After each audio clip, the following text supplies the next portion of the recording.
mengaplikasikan ini ya, pengetahuan dasar mengenai jembatan dan terowongan kereta api ya. Kemudian memanfaatkan ilmu yang diperoleh ini ya, di dalam sistem transportasi kereta api ya. Sistem transportasi kereta api berarti kaitannya dengan yang lain, dengan signaling, dengan rolling stock ya. Kemudian dengan operation terutama ya. Nah, kemudian menguasai peraturan dan sistem konstruksi ya. Ini peraturan yang terkait dengan peraturan regulasi baik di Indonesia maupun yang internasional ya. Kemudian juga kemampuan untuk bisa mengambil keputusan yang tepat berdasarkan ilmu yang diperoleh ini ya, dari analisis informasi dan data tentang jembatan dan terowongan ya. Sehingga juga mampu memberikan petunjuk atau memilih beberapa alternatif kalau ada permasalahan ya. Jadi solusinya seperti apa ya, baik mandiri maupun tim atau kelompok ya. Jadi kalau faktanya ini kan nanti akan ada contoh-contoh konstruksi mengenai jembatan kereta api ya. Jadi jembatan kereta api ini termasuk elevated track ya. Jadi kalau di kereta cepat Indonesia Cina ini yang panjang di sini nanti di elevated tracknya ya.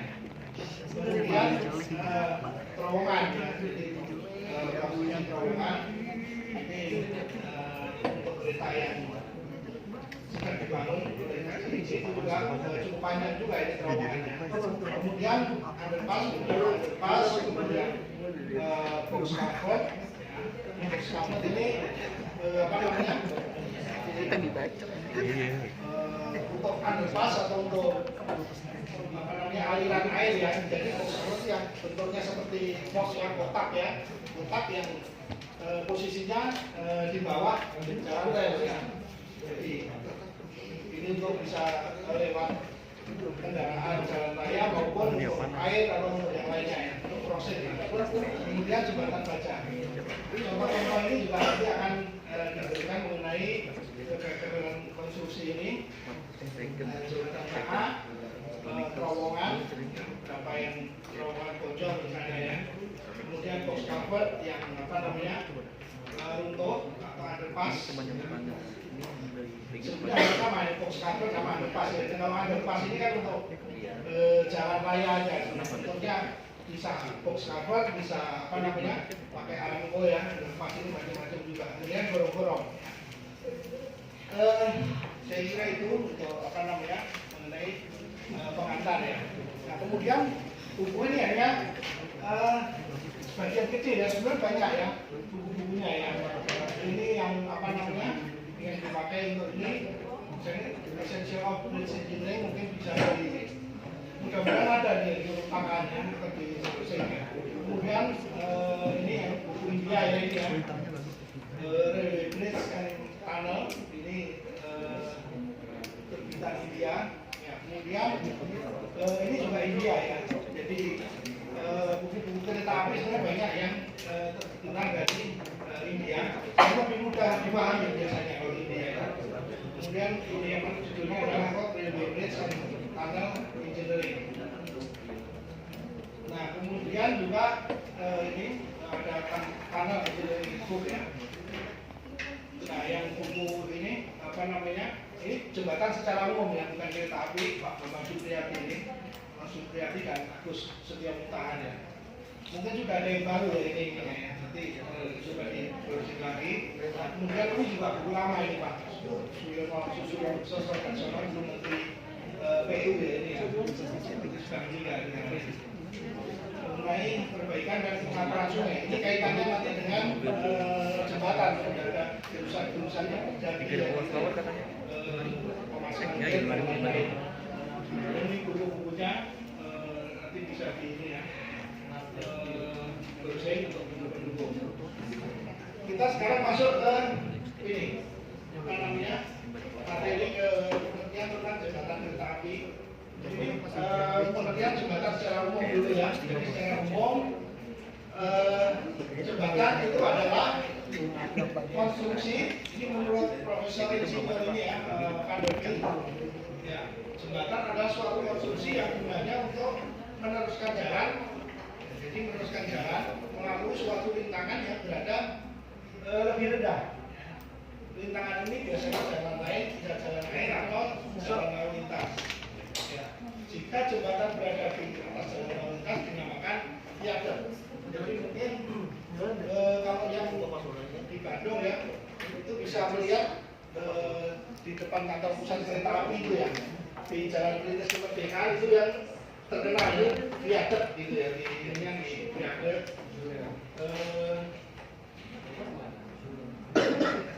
Dari sana kelihatan nggak ya kalau saya tulis ini?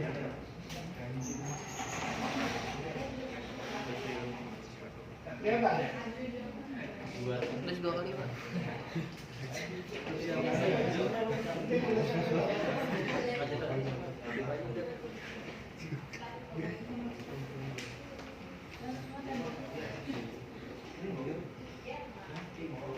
Jadi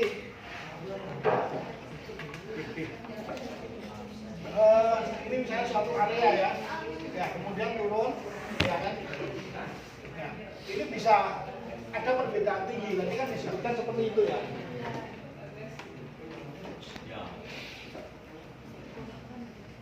Nah, ini ya. Ya, jadi suatu konstruksi yang digunakan untuk meneruskan jalan melalui rintangan yang berada lebih rendah. Ya, jadi ada rintangan lebih rendah ini disambung dengan jembatan. Ya. Jadi ini harusnya kan lurus ke sana ya. Ini ada rintangan yang lebih rendah sehingga ini perlu dibuat suatu jembatan di sini. Ya, ini bisa apa namanya? Bisa air, ya. Nanti bisa kalau di sini apa namanya? Mobil ya. Bisa air, bisa mobil ya.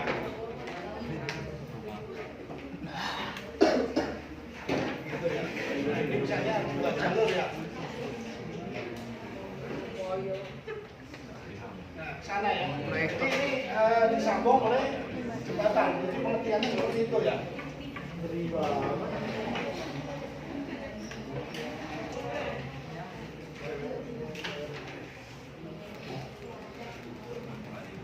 Nah, kembali ke sini. Tadi karena adanya rintangan ya, jadi antara dua sisi kanan dan kiri, kemudian ada rintangan karena posisinya lebih rendah. Ya. Nah, ini disambung dengan ini jembatan. Rintangan itu bisa untuk jalan air atau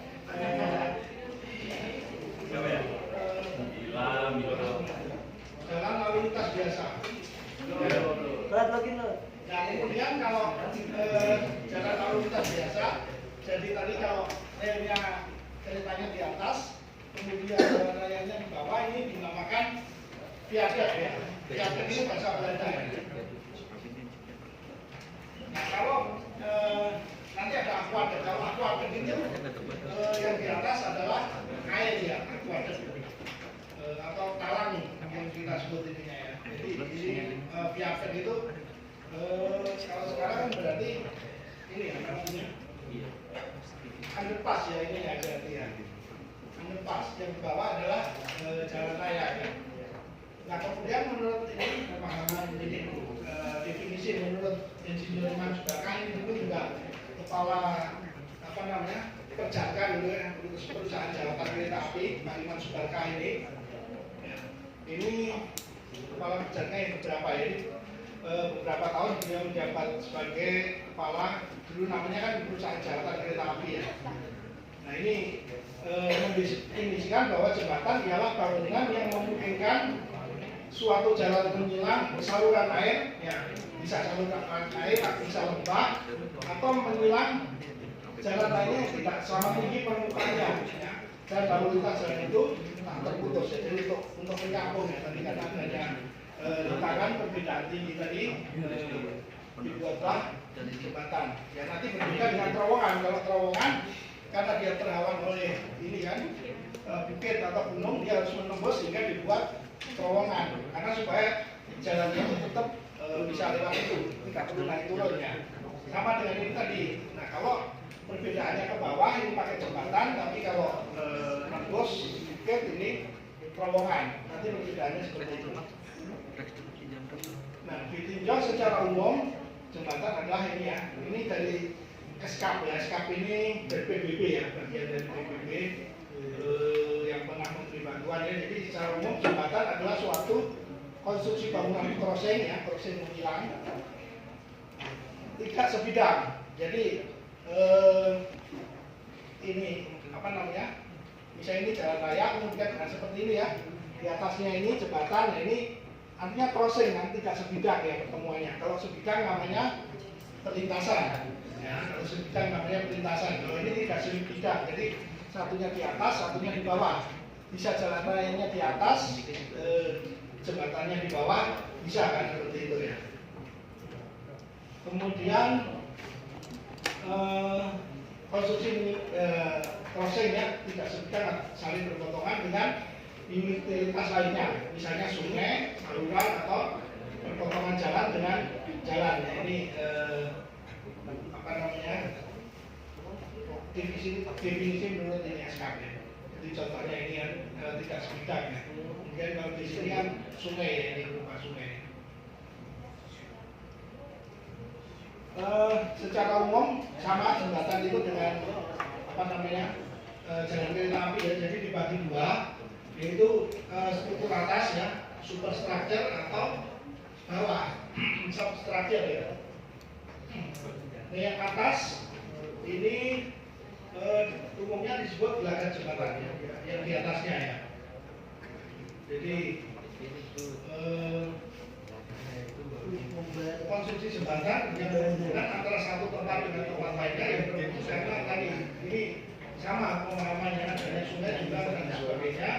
Nah ini dibuat dari baja, beton atau komposit ya, antara baja dengan beton atau bahan-bahan lain yang disesuaikan dengan kondisi dan kebutuhan. Ya, jadi upper structure itu bagian atasnya ya, yang di atasnya dari apa namanya jembatan, kemudian yang bawahnya ada substructure ya, atau substruktur biasanya juga kita sebut, merupakan tempat. Nah ini dudukannya ini jembatannya. Kalau tadi gelagat itu di atas, kemudian jembatan ini kan ditaruh di ini struktur di bawahnya ya.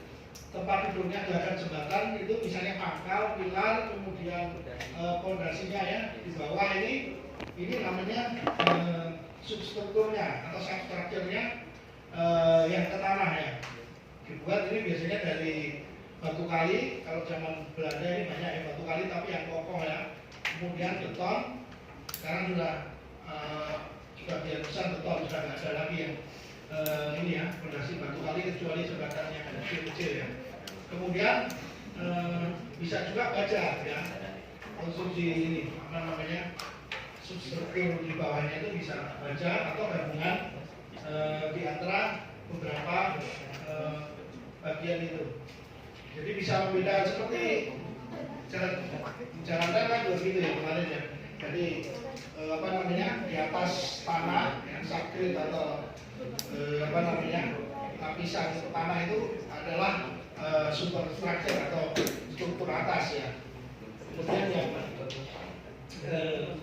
tanah yang sakrit sampai ke tanah dasar itu adalah bagian bawahnya.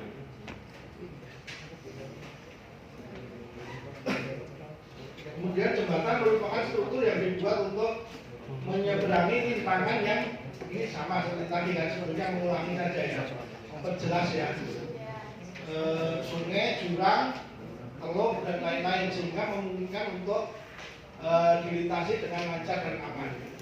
Jembatan juga merupakan bagian dari infrastruktur transportasi darat yang sangat vital dalam aliran ini traffic flow. Jadi sejarahnya jembatan ya. Jadi sebetulnya tujuannya sama kan untuk menyambungkan dua titik yang melewati bagian yang lebih rendah ya.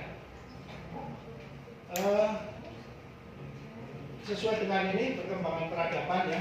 Jadi secara jembatan diawali dengan proses ini ya, cut and try. Jadi dicoba-coba kan. kemudian dikembangkan dengan metode empiris, dengan pemikiran yang dan pengetahuan yang semakin maju ya. Jadi sekarang pembangunan jembatan itu bisa relatif lebih cepat dibandingkan zaman dulu kan. Zaman dulu mungkin membuat jembatan seperti Cisomang itu aja kalau nggak salah 4 tahun ya kita membangun 2000 sampai 2004 ya. Nah, ini kalau kemarin KCIC kemarin itu ya dia membangun bisa cepat sekali nih, terowongan saja sudah nembus ya beberapa terowongan ya yang cukup panjang ya. Jadi dia lebih cepat. Kalau yang dikerjakan oleh ini kita ya yang lokal ini seperti jalur ganda Kroya ini ya, Kroya Kutarjo yang sekarang dikerjakan, ada terowongan 7 di situ. Jadi kalau mau lihat nanti bisa yang sudah dikerjakan seperti itu. Kalau yang KCIC ini hal yang kayaknya agak berat dan sedang dikerjakan ya oleh KCIC. Nanti mungkin bisa ditanyakan pada waktu kuliah umum itu. Ya, beberapa terowongan kemudian jembatan yang sudah dikerjakan mungkin sekitar 40 sampai 50% ya progresnya ya. Nah awalnya seperti ini jembatan itu ya. Ini juga kita kalau di daerah-daerah yang terpencil mungkin masih sering kan jembatannya hanya dari batang pohon yang dipotong kemudian dipakai untuk nyebrang ya. Kemudian ini substructure-nya cukup batu-batu yang disusun ya. Ini upper structure-nya ini ya. Jadi upper structure-nya, substructure-nya kan berarti ini langsung ditaruh aja di tanah ya. Kalau ini mungkin masih ada batuannya ya. Jadi ini. Kemudian ada yang pakai bambu segala ya. Jadi pada peradaban ini zaman purba ya, jembatan ini awal-awalnya dibuat seperti ini ya, supaya kan bisa melewati daerah yang tadi yang lebih rendah itu. Ya. Melintasi sungai, ya, itu kan semuanya melintasi sungai ya. Dengan memasang pilar-pilar ini, batu ini kan, ini pilarnya ini, substrukturnya ini, substruktur ininya. Atau, nah, tadi pilar itu atau strukturnya pakai kayu berbentukan ini, ya, atau pohon yang tumbang dengan batang yang pendek. Kemudian juga memanfaatkan ini akar atau ranting pohon sebagai jembatan gantung. Kalau ini untuk lewat ya, jembatan gantung yang bergantungan itu kan.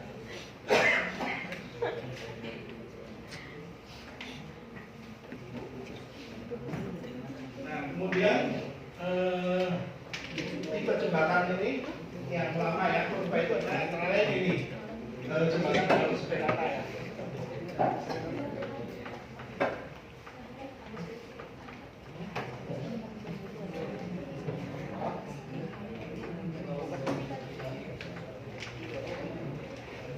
Untuk bentang yang sangat pendek.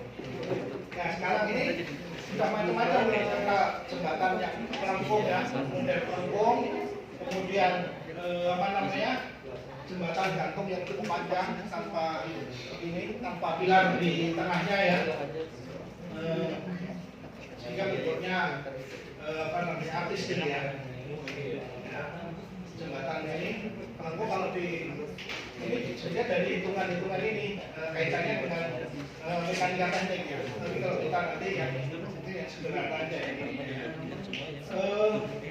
Walau bentuk dan material konstruksinya sederhana, tapi sudah bisa membuat jembatan pelampung.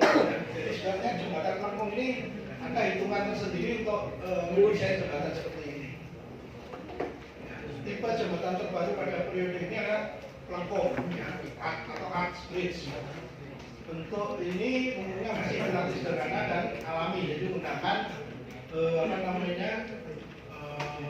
bahan-bahan yang alami, menggunakan bahan di sekitar situ. Ini misalnya dibangun di Susah Empat dan di sini di zaman 2000 sebelum Masehi ya. Ini sudah cukup lama kan ini ya. Jembatan pelampung itu sebenarnya sudah ada 2000 sebelum Masehi. Nah, kemudian ini Romawi kuno ini contohnya ya. Ini sudah bisa membuat ini makanya jembatan beton ya ini ya. Tahun 300 sebelum Masehi kan lebih kurang 600 tahun berarti sampai sesudah Masehi ya. Jembatan dari kayu, batu dan beton sudah bisa ini zaman Romawi kuno itu sudah bisa membangun jembatan seperti ini ya. Untuk jembatan batu dan beton bentuknya sama seperti pada Beirut tadi pakai apa namanya lengkung ya. Kemudian ini tuh sungai ya ini jembatan ya untuk melindungi dari banjir. Di bawahnya adalah sungai. Kemudian maju lagi ke zaman pertengahan. Ya, zaman pertengahan ini sekitar abad ke-11 sampai dengan abad 16 ya. Ini masih sama bentuknya seperti Romawi kuno yang belum ada perkembangan, masih berupa ini berkumpul-kumpul dan pilar-pilar ini bentuk ini kan paling sederhana ya, jadi bentangnya pendek-pendek ya. Nah, ini atasnya baru disambung. Ini konstruksi yang paling sederhana, paling mudah dilakukan ya. Kalau yang sekarang kan umumnya sekian bentang baru ada pilar ya. Kalau ini pilarnya pendek-pendek. Jadi teknologi masih sederhana, tapi sudah bisa membangun jembatan yang panjang. Kemudian ini zaman di abad 16 ya. Ini merupakan dua ruas kawasan pejalan kaki yang dibangun di bagian tepi dalam satu kesatuan konstruksi. Ini di mana Prancis ini ya, tahun 1306 ya.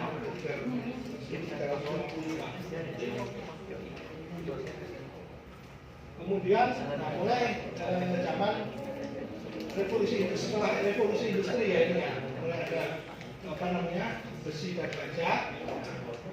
Ini sudah menggunakan komponennya itu dari baja ya, untuk dek, girder, rangka, batang. Jadi sudah mulai jembatan baja, jembatan rangka ya. Jadi sudah konstruksi yang sekarang itu sudah menggunakan rangka. Jembatan besi yang pertama kali dibangun adalah di ini, Paul Brookdale ya, di Sungai Severn di Inggris tahun 1776. Ya. Jadi ini sudah mulai dibangun ini setelah revolusi industri ya. Nah, kemudian ini teknologi sekarang ini Cina ya. Cina ini sudah bisa membangun jembatan Grand ini Nanyang ya. Ini masuk di Guinness Book of Record. Ini terpanjang sepanjang 164,8 km ya. Jadi hampir Jakarta Bandung ya. Cukup panjang ya. Ini untuk jalur kereta cepat yang menghubungkan Beijing dan Shanghai ya. Ya, jadi rumah panjang berarti kan, ya melewati ini kan laut ya.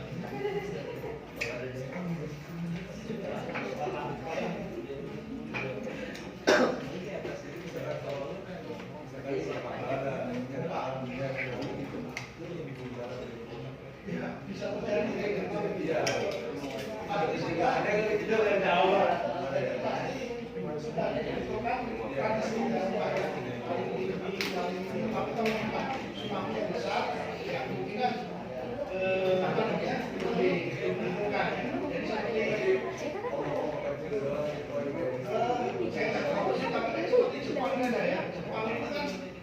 Semua sudah dirancangkan, itu sudah diantisipasi terhadap gempa dan tsunami. Ya, tapi kalau di mana itu tsunami yang benar-benar korupsi pertama itu pada saya Jepang. Itu kedua dari kita, tapi kalau tsunami biasa ya Jepang juga diperhitungkan. Jadi sebetulnya sudah ada ini di bawah yang paling besar gempa ya. Seperti ini ada teknologi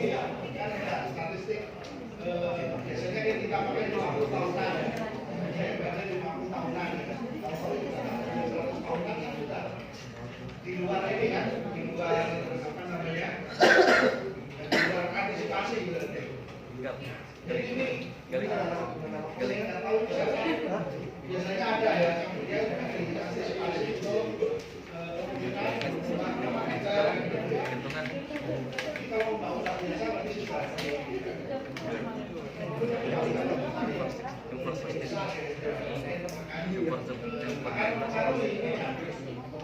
pakai untuk nggak ada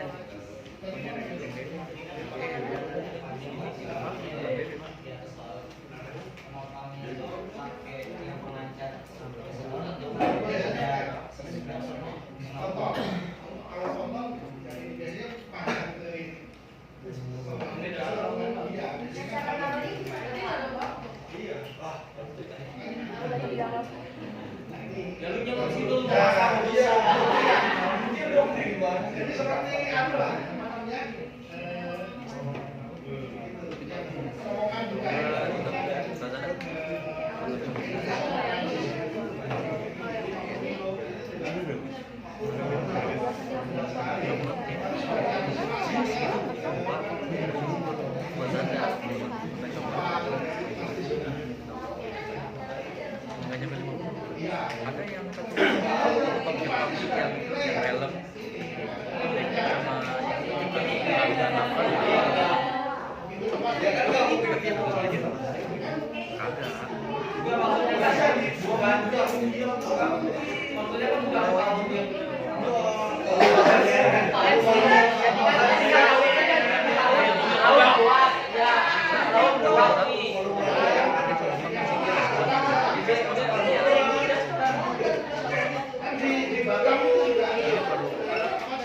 banyak yang itu ada yang warna merah juga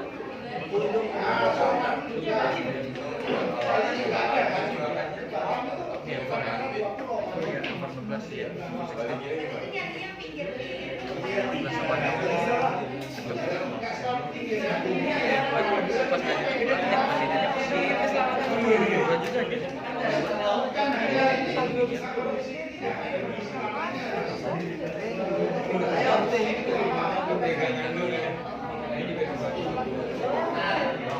Enggak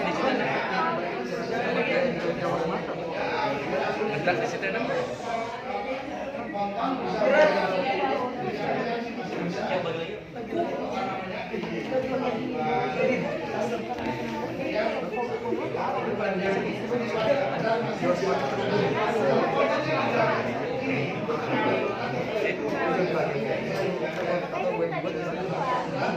Seberkat kita di sini ya.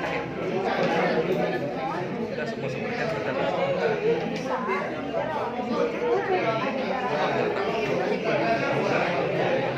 Iya juga ini nggak apa-apa lah.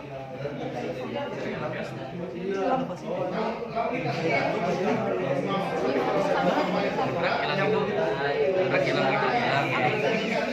kontrak hilang.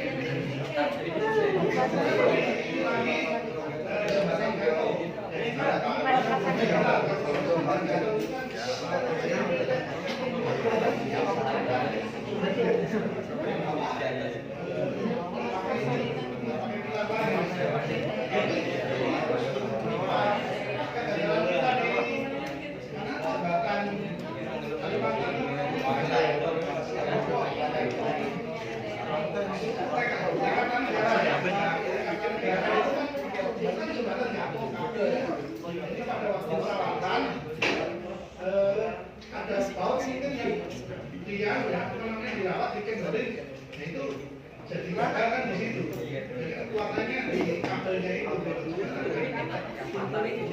Jadi tanpa pilar kan pilarnya ya, kekuatannya di kabelnya kemudian disusul angkal yang di ujung-ujungnya. Ini di situ kalau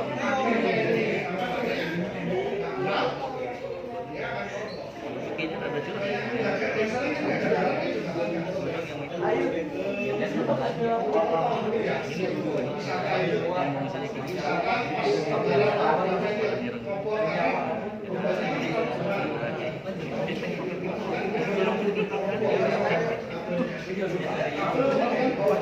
Bisa bertemu kayak gini.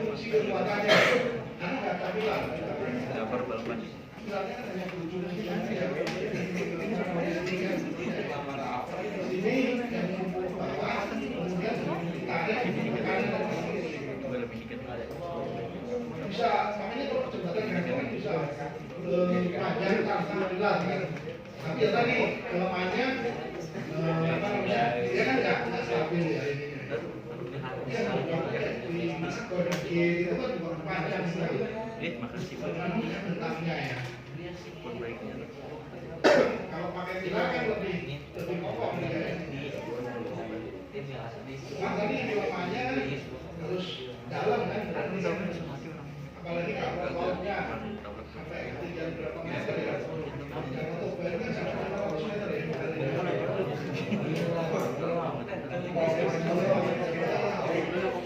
Tapi lautnya yang sudah dikaitkan supaya posisi apa namanya dasar laut ini kan sangat stabil kan.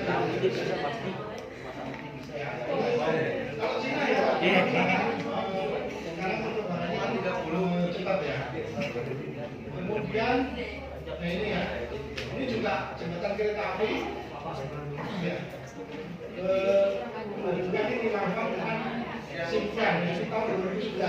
Jadi masih